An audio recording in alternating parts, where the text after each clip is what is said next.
134वां जो ये महाउत्सव जो हमारे डॉक्टर भीमराव अंबेडकर जी का जयंती मनाया जाता है, इस अवसर पर इस मंच पे विराजमान हमारे तमाम बड़े भाई, सम्मानित साथीगण एवं साथ ही हमारे दूर दूर से आए हुए और इस सिराजपुर गांव के जो भी युवा साथीगण हैं, हमारे माताओं बहनों, सभी को मेरा चंदन वंदन अभिनंदन। साथ ही मैं ये बता दूं कि इस धरती से आज का लगाव नहीं है, मेरे पिताजी का ही कर्म भूमि जो कहा जाए तो जो बुजुर्ग लोग हैं, जो जितने हमारे चाचा भाई हैं, वो सब जानते हैं कि इनका यहाँ काफी बेहतर रिश्ता हमारे पिताजी का रहा। साथ ही मेरा भी है। मैं बताऊं कि मेरा मित्र जो है अभय भाई, राजेश भाई, सिकंदर भाई, राजीव भाई, शंकर भाई, ये सब हमारे मित्र हैं और सभी टीचर हैं। भगवान की कृपा है, असीम कृपा इन लोगों पे बनी रहे।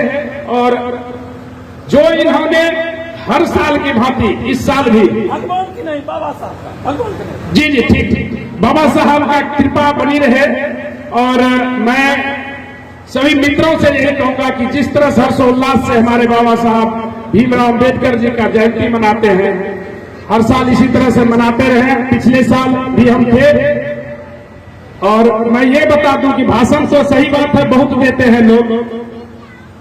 हमारे बाबा साहब जो अपनी कुर्बानी दिए हैं, उस कुर्बानी को हम लोगों ने याद नहीं किया। यदि वो चाहते तो बड़े अधिकारी बनते हो और सिर्फ अधिकारी बन के सिमट जाते। उन्होंने अपने समाज, वंचित, दलित, शोषित सभी के लिए, हम लोगों के लिए उन्होंने कुर्बानी दिए।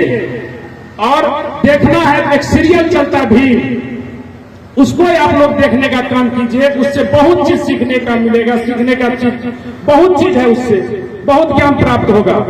और मैं अपने मीडिया बंधु भाई से भी कहूंगा कि इन्होंने जो, इनका भी शुक्रगुजार करता हूं कि इन्होंने सुबह से कंटिन्यू रहे, जो पत्रकार महोदय, मैं इनका बहुत बहुत धन्यवाद करता हूं। और बाबा साहब का जो वक्तव्य है, जो उनकी सोच है, उस सोच पर उतरिए। जैसे कि हमारे वक्ता भाई सब, भाई बंधु जितने उन्होंने बताया, घर घर तक उनको धरातल को उतारने का काम कीजिए। जैसे उनका कहना है, देखिए यहाँ लिखा हुआ, शिक्षित बनो, संगठित रहो, संघर्षशील बनो। पहले शिक्षित बनना होगा। और जैसे हमारे शंकर भाई, हमारे मित्र ने बताया कि शिक्षा वो शेरनी का दूध है, जो जितना पिएगा वो उतना दहाड़ेगा। तो हमारे जितने माताएं हैं, उनका अहम भूमिका होता है इसमें। और उस जड़ को मजबूत कीजिए। उसके बाद बाबा साहब का जो सपना है, उस सपना को हम लोग तब पूरा करेंगे जब हम लोग का बच्चे शिक्षित होंगे, तब जाके वो सपना पूर्ण होगा। अब विशेष इस पर हमारे सभी वक्तागण बोल चुके हैं।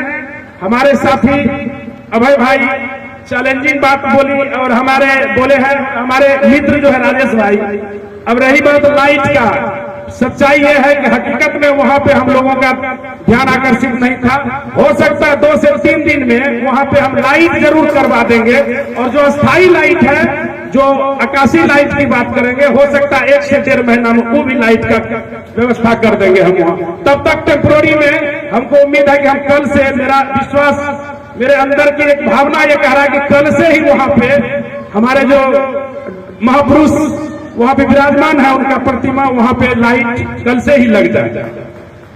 अब यहाँ पे एक हमारे जो बताए कि यहाँ पे विवाह भवन का, सही बात है कि बहुत दिक्कत है, कहीं पे कोई जगह नहीं है, रोड भी उतना चौड़ा नहीं। हर जगह पूरे नगर पंचायत में रोड चौड़ा है और उस चौड़ाई की वजह से रोड पे भी काम कर लेते हैं लोग, पर यहाँ पे ऐसा व्यवस्था नहीं है। इसलिए मैं कल पुनः इस पर विचार करते हुए जेई साहब को लाएंगे और उसका नौकरी करवाएंगे। उस पर भी हम पूरे एकदम जिम्मेदारी के साथ ध्यान दे देंगे और करेंगे। एक हमारे भाई साहब बोले, डॉक्टर संजीव सर, कि यहाँ पे अंबेडकर नगर होना चाहिए। तो मैं अपने तमाम शिक्षित मित्रों से कहूंगा कि आप एक आवेदन लिखिए बीडीओ साहब को, और वहां से हम भी चलेंगे, साथ में परमिशन हो जाएगा। तो मैं ये आप लोगों के सहयोग से यहाँ पे एक गेट चाहेंगे बना देने के लिए, और गेट बन जाएगा अंबेडकर नगर के। तो वो चीज यदि आप लोग सहयोग कीजिएगा तो मैं इस पे तैयार है, और हम आप लोगों के साथ वीडियो साहब के साथ भी चलेंगे। और कुछ बोले थे आप, हाँ, पीसीसी की बात, पीसीसी भी हो जाएगा, पीसीसी भी हम करवा लेंगे इस बार। अगले बार देखने के लिए नहीं मिलेगा, लगने नहीं, हो सकता है 2-4 महीना में हम उसको करवा लेंगे। विशेष पर्चा की बात, पर्चा में हम सीओ साहब के पास गए हैं, आप लोगों के बिना बोले हुए। हमारा यहाँ का गांव का, इस गांव का, तेमथा का और रुपौली का, सबका लेके गए थे वहां पे कि हमको पर्चा दीजिए। और इस पे तो हम बोल नहीं सकते, बहुत कुछ ऐसा बात हम उनसे बोले, मगर उन्होंने बोले कि ना ऐसा नहीं वैसा नहीं। तो हम बोले ठीक है, यदि ऐसा बात होगा तो मंत्री महोदय के पास, क्योंकि कारण है कि ऊपरे से आदेश दिया है। हम गए थे नगर विभाग, नगर विकास मंत्री से भी, उनसे भी हमारी बात मिले थे। उस टाइम वो बोला गया कि नहीं, ये ऊपर से ही बंद है। पर यदि हम लोग डीएम साहब के पास चलते हैं तो यहाँ का जो प्रधानमंत्री है इस डिस्ट्रिक्ट का, वो डीएम साहब है। तो जरूर डीएम साहब कोई न कोई सहारा, कोई न कोई रास्ता देंगे। इसलिए यदि हमारे जो मित्रवत है, मित्रगण है, वो मित्रगण से हम यही कहेंगे कि आप चलिए साथ, एक दिन समय निकालिए, चलते हैं डीएम साहब के पास, उनसे भी मिल लेंगे। बाकी और विशेष क्या कहेंगे, जो उम्मीद है हमारे इस अम्बेडकर नगर का, ठीक है, सिराजपुर का, वो मैं हर टाइम पूर्ण करने के लिए तैयार है। यहाँ का हमारा एक अलग रिश्ता ही बना हुआ है। टेंडर प्रक्रिया में विभाग ये नहीं हुआ, इसलिए क्योंकि वो लंबा रोड हुआ है, इसलिए वो बोले हमारे जय साहब की लंबा रोड को आप ऐसे नहीं बना सकते हैं, इसको टेंडर प्रक्रिया में डाल दिए। हो सकता है 1-2 महीना में टेंडर क्लियर हो जाएगा, एक साथ कंटिन्यू। अगला बारिश उम्मीद रखिए कि नहीं देखेंगे हम लोग, इस कीचड़ में नहीं जाएंगे, जहां तक हमें विश्वास है। देखिए कोशिश में लगे हुए हैं। विशेष और क्या कहें, अपने वाणी को विराम देते हैं। धन्यवाद।